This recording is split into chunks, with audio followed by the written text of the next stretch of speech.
Everyone, please put your hands together for the fantastic Kyle. Thank you very much.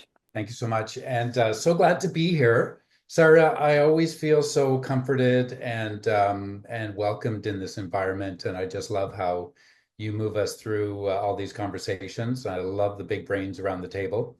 And I'm not going to be so technical in this presentation. First of all, I'm very glad to be here. I am Kyle Pearce. I'm the Vice President of Community Integration with Inspire Resources. I've been with the company for about 3 years, and I am coming to you from the traditional and unceded territories of the Squamish, Musqueam, and Tsleil-Waututh in Vancouver, British Columbia. And just so you know, unceded just means there's no treaties that cover this territory. So this is all contested. Actually, about 90% of British Columbia is contested property. And let me just make sure I can advance here. So here's what I'll share today. I'll discuss this paradox of the immovable object and irresistible force and where it came from. I'll propose a way of thinking that gets us out of that paradox. And then I'll discuss how exploration geologists in the field can use this mental shift to set the tone for successful projects. And then finally, I'll talk a little bit about our bugbear, which is co-design, how it works in the real world, and very importantly, how much it costs. So mining's paradox already exists. We know that many miners are critical of the recognition of Indigenous rights because they believe that if Indigenous peoples hold a veto power, it'll reduce the likelihood that they'll be able to operate more and profitable mines. Some well-meaning people believe that this paradox is also crucial and that it's almost unbreakable. But their concern is more downstream in the materials that we need to sustain humanity. And it is true that if Canada, Mexico, Bolivia, Peru, and other countries follow through on effective, free, prior, and informed consent, more communities will be saying no to projects where the risks outweigh the benefits that the communities perceive. In fact, in Canada, governments have already signaled that many projects will be quickly approved now that we've had our election just last night. And we know based on history that this will simply shift that paradox to either the force of the courts or the force of compulsion for political and economic expedience. So I want to get into a parable that I call the parable of the two trees. But first, a little bit of where this idea comes from. So there's a Greek legend, the two Messian fox, a fox that can never be caught, and a hound Laelaps, which never misses what it hunts. These two circle each other and never can one defeat the other. And realizing the paradox, Zeus, the Lord of the Sky, turns both of these creatures into constellations. The paradox of immovable object and irresistible force goes back even further to China in the 3rd century BC, where a man is trying to sell a spear and a shield, and he claimed that his spear could pierce any shield. And then he claimed that his shield was unpierceable. When asked what would happen if his spear were to strike his shield, the seller could not answer. And interestingly, these two characters, Mao and Dun, the two words, and I apologize for mispronouncing them, this is the word for contradiction in Chinese characters. So I want to suggest a different metaphor that helps us see a way out of this conundrum, and I call it the parable of the two trees. So a tree has grown up on a landscape to be fully interdependent with its environment. The environment provides everything the tree needs. The tree, called community, not only lives within its means, but it reduces its impact on the environment by moving seasonally, harvesting all things using regenerative practices, doing controlled burns, and ensuring that all things, living or not, are respected. It's a symbiotic relationship that is interrupted by a period of colonization where the community's connection to land is disrupted, where communities themselves are weakened. In this period, the roots that connect the tree to the soil, mycelium, and other living things are cut. The branches on the trees, representing the stability of language, governance, and social structures, are damaged. Some are completely broken off. Many of the leaves, representing the community members, become unhealthy, and the tree loses much of its rich foliage. One day, someone comes to the community and declares that they will plant another tree in the form of a big project. They provide two options. In the first option, the planter will bring a massive tree and plop it down right beside the community tree. The tree will take up more space in that environment that the community tree depends on. It could not only disrupt the soil, but would reduce habitat for the nutrients on which the tree depends. The fruit that the new tree grows will be harvested and sold to people far away. And after 40 years, the tree will be cut down with the stump remaining. And not only that, the community has heard about this tree planter before. They've heard that some of their trees have actually brought toxins into places where the tree has been planted, that there are sometimes messes remaining after the tree is cut that poison both the land and the water. In the second option, the planter chooses or offers to work with the community to plant a seed that will be nourished by the planter and the community.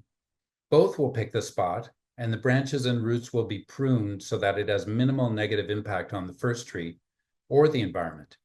And it will have positive impacts on the community so that when it is cut down, the land will be returned to its original state and the community tree will have stronger roots, branches, and leaves. So mining currently operates as something that is somehow separate from both community and the environment. We bring in a big project as we have imagined it, and then we pretend that the boundaries of the project don't extend past the pit, tailings ponds, and roads that we build. The result could be a thriving mine that makes a lot of money for investors, but brings harm to the community and the environment. The corporate goal is to nurture our tree, even if it's at the expense of the other two. But what if we imagine mines as potentially synergistic with communities? We would plant an appropriate species and allow the tree to harmonize with the ground chemistry and mycelial networks. Together, the mining company and community would take responsibility for having a profitable operation that provides real benefit for community. We would seek opportunities to strengthen the community and the environment because that benefits us too. Recently, we held a meeting with IRMA to discuss this conundrum, specifically with the discussion focus being free, prior, and informed consent. Geologists in that group shared that fear is a significant obstacle to planting trees with communities. We don't know how to plant trees with community because it's never been required. And based on those conversations, I'm going to share 4 types of data that geologists can gather to support a more harmonious relationship. The first step is internal. We need to allow that there is fear in us and in the community. And when fear arises, it keeps us from building strong relationships. We need to allow that there's potential for conflict in navigating 2 very different worldviews. And we need to allow that others have committed harms in the past, and these are still fresh for community members. We recognize that the project will be stronger and more resilient if we build relationships and partnerships and then maintain them. We recognize that in an area of free, prior, and informed consent, we might not have power over, but we can generate power with. So the first step is to get to know the circumstances of the community as it relates to their capacity to influence the project. We need to find out what the documented or legislated and the undocumented rights of Indigenous groups are. We need to find out the historical and current circumstances that may affect their ability to participate in co-designing the different phases of the mine, and we need to find out what they need. Geologists have a lot to share. One person we know invites community members to join him in the field so he can share how minerals are assessed. He also puts on events for community members to learn more about the potential resources in their territory, and he uses these events to learn more about what's important to the community, which will help to eventually design a mine nearby that will not impact the Indigenous rights of the community. Exploration geologists and juniors don't want to lock in benefits or agreements with communities in the early stages of a mine process. But a major who's interested in acquiring the property will want to have certainty that there is social license. So at this stage, project viability is best achieved on the shoulders of some humble and informative interactions with community members. At Inspire Resources, we call this co-design. It's a process where we create a governance model that enables non-hierarchical conversations between community members and leaders with geologists, engineers, and mine designers. The process continues in a structured and supported way throughout the project. Now, one of the fears that miners have is that this process is too costly and takes too long. But a recent study found that developing consent-based solutions do not inhibit the profitability of a good deposit. In fact, if you consider the cost of such an approach, it is significantly less than the cost of conflict that delays a project before or during construction. And this particular is done in the guise of an impact benefit agreement, included royalty payments, advance payments, infrastructure payments, local employment and training, contracts with local businesses, a business capacity building fund, a wellness fund for communities, wildlife compensation, and shared monitoring.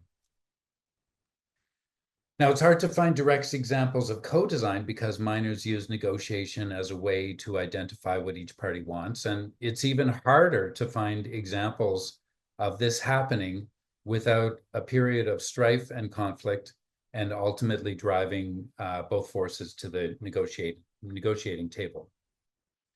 But I want to provide a pathway to co-design. And there's three things that are crucial in here. First, we're gathering information to inform the design of the mine, including its impact on the environment and the community. Second, we're bringing the wisdom of miners together in non-hierarchical spaces to share and discuss our different visions of the future. And third, we're looking beyond the boundaries of the current business model with a view that project success and community well-being are intimately interconnected. So mining currently operates as something that's somehow separate from both community and the environment. Oh, I've got my notes from another one. Anyways, is this the vision that we want to achieve in mining? Co-development, co-design, and collaboration that creates a harmonious community relationship with a mine. And Brilliant. I'm going to stop there and thank you so much for your time and attention. Fantastic. Thank you so much, Kyle, as always, an absolutely brilliant talk. Round of applause, please, everybody, for Kyle. Now, I know that there are some questions coming in at the moment, but maybe, Kyle, just reflecting on Constantine's talk just immediately prior to yourselves and thinking about your tree analogy. And so do you see it as the potential opportunity to utilize those natural resources that might be in the ground that can only be extracted once? Okay, fine, we can take that waste and then we can use it later, etc., or different people might come and use different bits of it.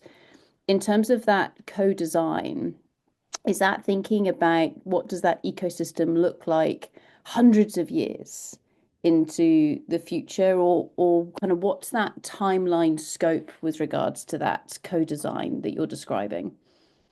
Well, it's a perfect point. Many Indigenous cultures use a 7 generations timeline for thinking about what the future impacts will be on their grandchildren and their grandchildren and their grandchildren.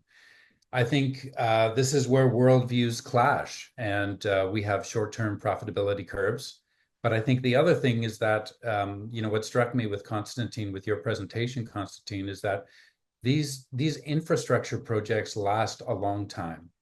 And so if we're thinking about bringing true value to the cost of building and maintaining that infrastructure, I think you can find places for people, even without that Indigenous worldview of 7 generations, you can find a way for people to think about collectively, are we optimizing the infrastructure that we're building, and how could we do better? And just building on that, Kyle, so something that I think is really beautiful is that whole concept of the two-eyed approach. So very much drawing on First Nation background and saying, okay, well, actually, we can be really strong if we bring together both the kind of that technical and the science understanding, etc., but then also the cultural and the traditional aspects as well. And by bringing those two together, then we become much stronger than if we just had a one eye approach. Have I totally misunderstood that concept, or is No, is I that think how it goes? I think you've got it, but I think increasingly we're realizing that the methods that Indigenous communities have used for thousands of years to maintain their relationship with their and the the um, the uh, the resources that they've depended on are actually scientific methods. Maybe they don't have the bottles and the jars and the Bunsen burners, but they have other powers like powers of observation and those kinds of things that they've applied. You can see it everywhere. They've applied scientific methods for thousands of years. So that's the two-eyed seeing approach is we have to get over the stigmatization of Indigenous ways of knowing versus scientific ways of knowing. It's just a different way of articulating a story about relationships between different things in our environment. And I guess in terms of bringing those different aspects together, Kyle, a lot of that is in the facilitation, for example, of people getting to know one another and sharing those stories. And I'm just leaning into what Johannes was saying earlier on. Are there any suggestions or hints or tips that you've got if you're trying to facilitate such a workshop where people are coming from very different backgrounds? Yeah, my experience in working across the Indigenous and non-Indigenous divide is that Indigenous people often have ways of introducing ceremony into conversations, into meetings. And for somebody like me who is not familiar with that cultural tradition, and for many others, I find it very difficult to get the benefits from that. And so when I work with communities, it doesn't even matter if it's Indigenous or non-Indigenous, technical and non-technical meetings. What I do is I talk about the fact that in these meetings, often our amygdala will get triggered. We all have our amygdala. So we all feel nervous or anxious. We want to shut down. We want to leave a meeting. We feel like imposters, or we feel like we want to control what other people have to say. These are all functions of this primordial defensive system that we've developed. And so I encourage people to not just think about that, but also to use, I train my groups in micro meditation techniques so that when they recognize their amygdala as being triggered, either through thought processes or some physiological changes like flushing or getting sweaty palms, they can recognize that and then calm themselves down with visual or tactile micro meditations. And what I find is that over time, this is especially useful when we're meeting together over a period of time and then having some difficult decisions to make at the end of that process. Because what this does is it enables people to go through that fluctuation and bring themselves down to present over and over and over again throughout the process. So those are my tricks. Fantastic. Thank you so much, Kyle. Absolutely brilliant as always. So everyone, please put your hands together for the wonderful Kyle Pearce. Thank you very much.